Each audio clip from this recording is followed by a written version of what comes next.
یہاں لوگ زمزم کے اندر اپنے کفن بھگوتے ہیں. بھائی مکے کے لوگ تو زمزم کے ساتھ استنجا بھی کرتے تھے، ان کے پاس تو پانی اور کوئی نہیں تھا.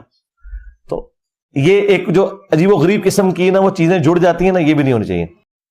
تاریخ کی کسی بھی کتاب کے اندر یہ بات موجود نہیں ہے کہ مکہ مکرمہ والے معاذ اللہ زمزم کے ساتھ جب استنجا کرتے ہوں، بلکہ تاریخ کی کتابوں کے اندر زمزم کے علاوہ 28 اور کنوؤں کا تذکرہ جو ہے وہ ملتا ہے کہ مکہ مکرمہ کے اندر زمزم کے علاوہ 28 اور کنویں موجود تھے. بلکہ ایک زمانہ تو ایسا بھی آیا کہ جس وقت زمزم کا کنواں جو ہے یہ بالکل غائب ہو گیا تھا اور کسی کو اس کے بارے میں بالکل پتہ نہیں تھا. تو ایک مرتبہ حضرت عبد المطلب کو خواب آیا اور اس خواب کے اندر جو ہے اس زمزم کے کنویں کی نشاندہی کی گئی اور حضرت عبد المطلب نے پھر اس کنویں کو کھودا اور پھر یہ دریافت ہوا. تو اگر مکہ والوں کے پاس کوئی اور پانی نہیں تھا تو جس زمانے کے اندر زمزم کا کنواں غائب رہا تو پھر مکہ والے کہاں جاتے تھے پانی لینے کے لیے؟